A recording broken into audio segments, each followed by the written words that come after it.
Tudo bom? Sabe quantos litros tem de oxigênio dentro desse cilindro aqui? Não? Então eu vou te explicar hoje, você não vai ter mais dúvida em relação a isso. Bom, nós utilizamos como o fluxo diluente, né, como o gás principal numa anestesia, o oxigênio que está aqui sob pressão. Nesse caso, vocês estão vendo que esse cilindro de oxigênio, ele é de uma cor única, né? Esse verde padrão aqui. Isso quer dizer que esse oxigênio aqui é um oxigênio a 100%. Tem 100% de oxigênio aqui dentro. Mas uma coisa engraçada, o ar que nós respiramos, ele é 100% de oxigênio? Não. Tá? O ar que nós respiramos tem 21% de oxigênio, 78% de nitrogênio e 1% de outros gases. Assunto para um outro vídeo. Mas o fato é, quanto de oxigênio tem dentro de um cilindro desse aqui? Quanto tem aqui dentro? Tem diferença? O oxigênio ele fica aqui dentro sob pressão. Por isso que ele fica num cilindro pesado desse aqui. Esse aqui eu não vou nem tentar levantar. Então ele está armazenado aqui sob pressão. E a hora que ele te joga esse gás dentro de um cilindro desse sob pressão, eu consigo colocar aqui dentro uma quantidade de oxigênio em litros. Então eu tenho que entender de que ele está sob pressão e essa pressão vai ser mensurada através de um manômetro.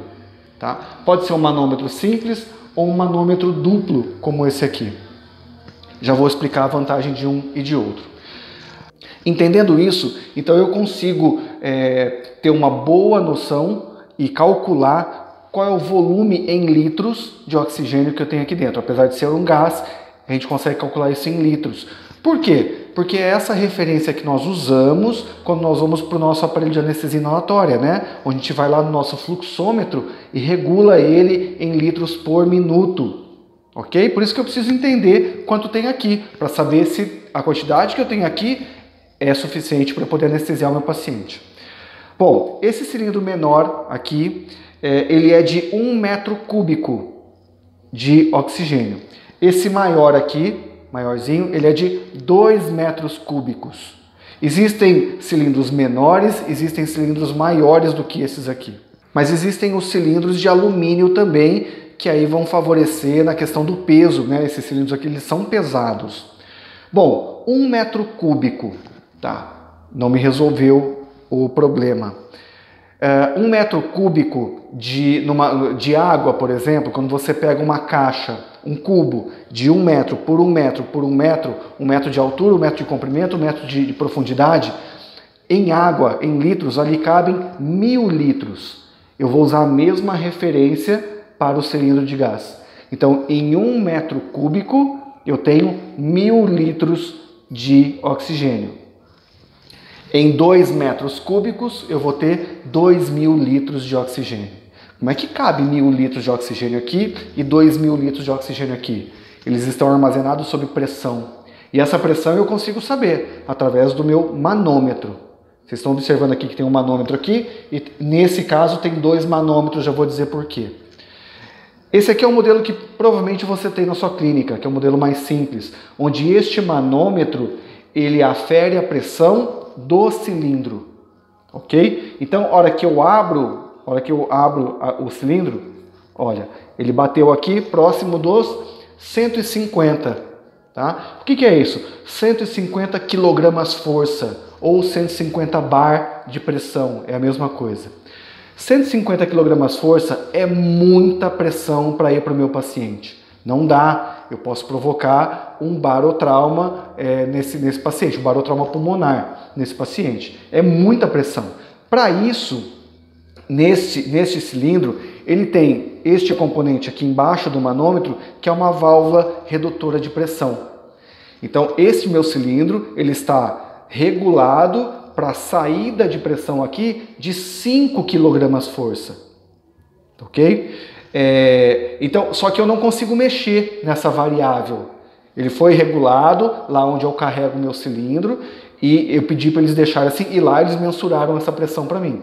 Então ele tem uma pressão interna agora de 150 kg-força e ele tem uma saída de...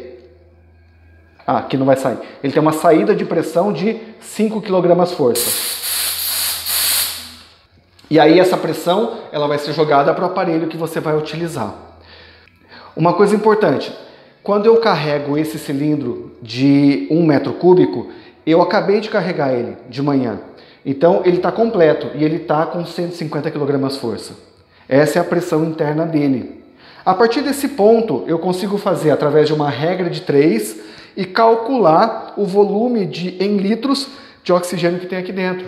Por exemplo, se ele cheio tem 150 kg força, a hora que ele tiver 75 kg força aqui de pressão, ele vai estar com metade da capacidade. Então ele vai estar ali com 500 litros de oxigênio. E aí eu faço essa regra de 3 e consigo então calcular o volume de oxigênio que tem dentro dele. Qual é a vantagem deste outro sistema aqui? Essa também é uma válvula redutora de pressão, mas ela tem uma grande vantagem, ela tem 2 manômetros. O primeiro manômetro afere a pressão de dentro do cilindro, como esse. E o segundo manômetro, ele vai me dar a pressão de saída. Então aqui eu consigo regular qual é a pressão de saída que eu quero. Esse cilindro está quase vazio. Vou abrir para vocês aqui. Olha só. O primeiro manômetro ele quase não se mexeu, tá bem? E o segundo manômetro está me mostrando que ele está regulado para 5 kg força. Aqui eu não consigo mexer, mas aqui eu consigo. Ah, eu quero jogar para 6. Eu venho aqui nessa válvula e abro lá. Ó. Foi para 6. Ah, eu quero reduzir essa pressão. Então agora eu vou ter que tirar um pouquinho a pressão dele. E vou fechar essa válvula aqui. Ó. Fechei até demais, tá? Mas só para vocês verem aqui. Ó. Abri, ó lá. Pouquinho acima de 2. Eu vou abrindo a válvula, olha lá, vai aumentando a pressão que eu quero de saída. Tá? Existem especificações de pressão de saída para o seu aparelho de anestesia ou para o seu ventilador. Tem ventilador que precisa de uma pressão mínima de trabalho, senão ele não trabalha. Quando eu tenho uma regulagem fixa, que é o caso deste manômetro, dessa válvula de pressão, eu não tenho como aqui agora mexer nisso. E isso acontece comigo. Às vezes eu vou em clínicas em que tem o cilindro da clínica, a hora que eu ligo o meu cilindro no meu ventilador, ele não atinge a pressão expiratória desejada. Aí eu pego o meu cilindro, engato o meu cilindro que está regulado para isto, e aí eu consigo trabalhar perfeitamente. Então com isso vocês conseguem, a partir de hoje, não ter mais dúvidas na quantidade de oxigênio e essa relação de pressão de saída do seu cilindro de oxigênio. Então, mais uma vez, espero ter ajudado vocês. Curte esse vídeo se vocês gostaram, comente, compartilhem, ajuda aí a dar uma movimentada no canal. Muito obrigado e até o próximo vídeo.